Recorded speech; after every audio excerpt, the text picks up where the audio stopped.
What's going on, guys? We're back here with the tractor finally. We're gonna get everything put together in this video, fill it up with all the fluids it needs, and hopefully get it to run under its own fuel supply and everything like that. So no more starting fluid.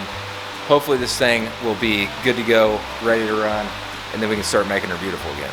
We have a ton of rain going on today, so the audio quality for this is probably going to be pretty poor. So I apologize for that in advance. So far I'm just getting the belt put back on there, some of the accessories and stuff like that all lined back out. Also got to mount the radiator, get the hood back on, which is sitting over there, and the gas tank is still inside of that hood. So and then I don't know if I'm going to fully mount it in or anything, because next, if this thing runs on its own, I want to get it all cleaned up and hopefully get some fresh paint on it. So other than that, we got to put the hydraulic pump in as well, and then of course the side covers, fill it all with fluid, and then we should be good to at least start this thing up under its own power. Okay, so the first thing we're doing is just taking a scraper and going down here where the hydraulic pump will be mounted up and just scraping all the stuff off, making sure it's clean.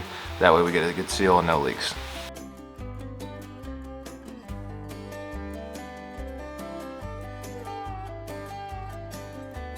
Okay, so here we have the rebuilt pump.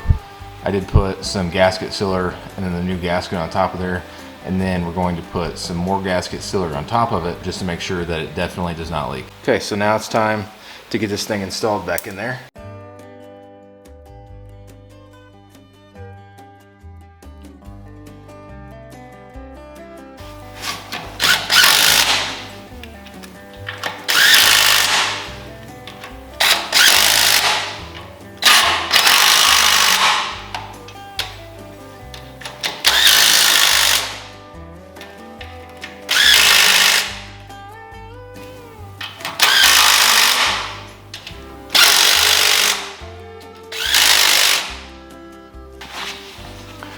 Okay, so that took a lot of effort. You got to make sure everything is lined up perfectly. So now we're going to go see if we can get the fork back on the control valve and then the PTO shaft in.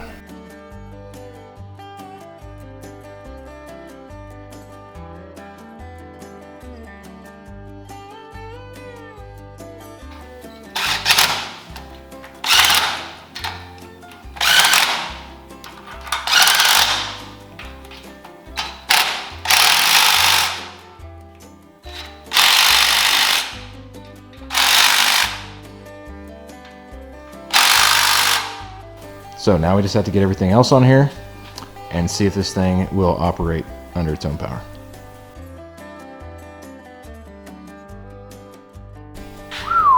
Okay, we are just about there. Got the hood put back on there. That thing is freaking heavy, especially with a tank full of gas. Well, I'd say halfway full. So we're gonna go ahead and ground this thing out and hook up the gas line. That's the last thing I need to do. I don't have fluid in there yet. I'm obviously going to put fluid in there before the end of the video, but I just want to make sure that this thing actually sits here and idles with the current setup that it currently has.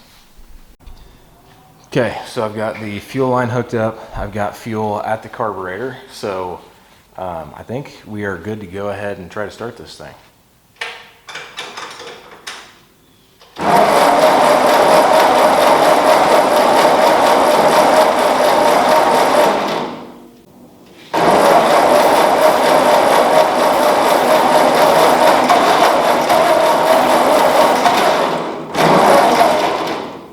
I have to give it a little bit of encouragement with some starting fluid.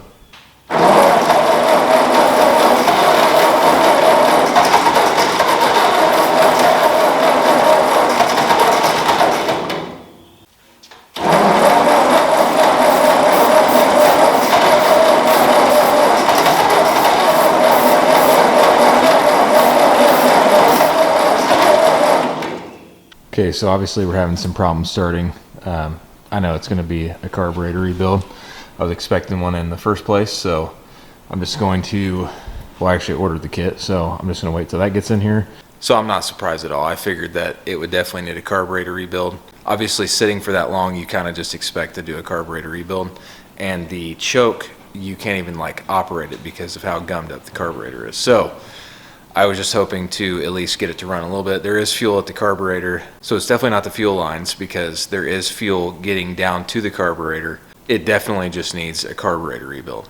Anyways, we are very, very, very close to getting this thing to where we can just come out here, freaking fire it up, and we'll be good to go. All right, other than that, I want to thank you for watching this video. If you liked it, make sure you give it a thumbs up and watch out for the next video. Make sure that you're subscribed so you can see that next video and other projects like the F100 and the Nova. Also, you can check out the entire playlist for this tractor specifically. But until the next time, I will catch you guys later.